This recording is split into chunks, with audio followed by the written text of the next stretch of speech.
So magandang umaga mga ka-idol. So isang magpalang umaga sa atin. So kanina nakakita ako ng wallet dito sa loob ng FTI sa loob ng Pizza compound. So dumaan ako. So nakita ko so wallet nga. So kaya binalikan ko dahil may mga tao doon so wala nakapansin. So kaya binalikan ko at dinampot ko. So chinek ko yung wallet mga ka-idol. So tara tingnan natin. Balik ako wallet nga. So ito nga. Wallet nga po. So tingnan natin mga ka-idol. So ito yung nakuha ko. So i-check natin kung ano laman para i-inform natin sa naka-duty at baka kilala nila at baka kawawa ang may-ari at may balik sa may-ari. Tunay na may-ari. Okay, tingnan natin mga ka-idol. So mga ka-idol, ito yung wallet niya. So may laman po na pera. So may laman po siya na pera. So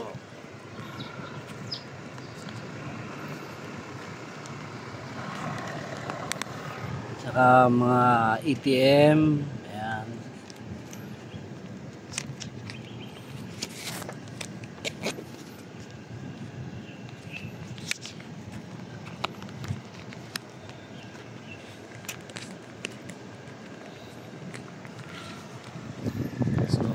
Ayan, so ito ang tunay na may-ari, si Bernadette C. Ponce, mga ka-idol. So hindi niya akalaing so nalaglag na yung wallet niya. So dito lang po ako sa harap ng Bishay. So ayan po mga ka-idol. So akin lang, nagmamalasakit lang ako, may Gcash siya. So i-inform natin dito, baka taga rito lang to mga ka-idol yung empleyado. So tatanong-tanong natin. Okay? So tara, samahan niyo ako mga ka-idol. So ibalik natin sa tunay na may-ari. So baka hindi alam kung nasa na siya o ano. So kawawa naman kasi napakahirap po mawalan.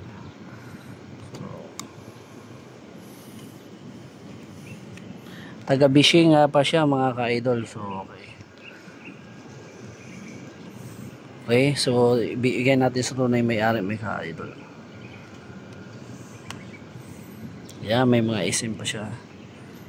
So yun mga ka-idol, ibalik natin. So tara, samahan niyo ako kasi nandiyan yung taga Bishay. Okay, so ibalik natin sa tunay na may-ari mga ka-idol. Maraming salamat. So at least kahit paano nakatulong tayo at God bless. At ako nakakita paano kung ibang hindi paano kung ibang nakakita. So dahil sanay dito si Boy Galawan at matulungin sa kapwa. Okay, thank you and God bless po. Sige may jam ko po nakita yung wallet ni Madam mga ka-idol. So nalaglag, so kaya napabalik ako kasi kala ko hindi wallet, so wallet pala. So kaya binalikan ko. So at in-inform ko si guard kasi taga Bishay, so empleyado nila, kaya pag turnover ko so positive na empleyado nila. So at kila si ma'am, kaso nasa loob. So maya maya tatawagan nila. Okay, so bahala na si sir. So thank you sa awa ng Diyos ayan, mabait ni sir. Na-inform ko si sir. So actually si ma'am nasa loob, so empleyado nila. So kaya binigay ko na lang kay Bossing. So si Bossing na ang bahala dyan. So nandyan lahat, wala tayong ano. So paano, salamat na ako nakakita, paano kung iba. So dahil sanay tayo si Boy Gala 1. Okay, thank you mga ka-idol and God bless. Paki-like and share na lang sa video. Thank you, God bless. Salamat. Thank you mga ka-idol. So bahala na po si sir. So naibalik ko na yung pera, pati wallet. So kahit pa paano at God bless. So sabi ng guard, buti ako nakakuha. So maraming salamat dahil paano kung iba. So hindi natin masasabi kung may ibabalik o hindi kasi may laman ng pera. So at least kahit pa paano naibalik ko kay sir sa tunay niyang pangalan. Okay, thank you and God bless. Maraming salamat sir. Thank you. Bye. So yung mga kaibigan, so naibalik ko na po sa turnover ko sa guard ng Bishay dahil si Madam pala empleyado ng taga Bishay dito sa loob ng FTI ng pizza tawagin nila sa compound. So na-check ko may pera nga at saka may mga ID, so positive si ma'am ay taga roon mismong empleyado. So ang masasabi ko lang mga ka-idol, so paano kung iba ang nakakita, so hindi natin masasabi kung ibabalik pa ba dahil may pera.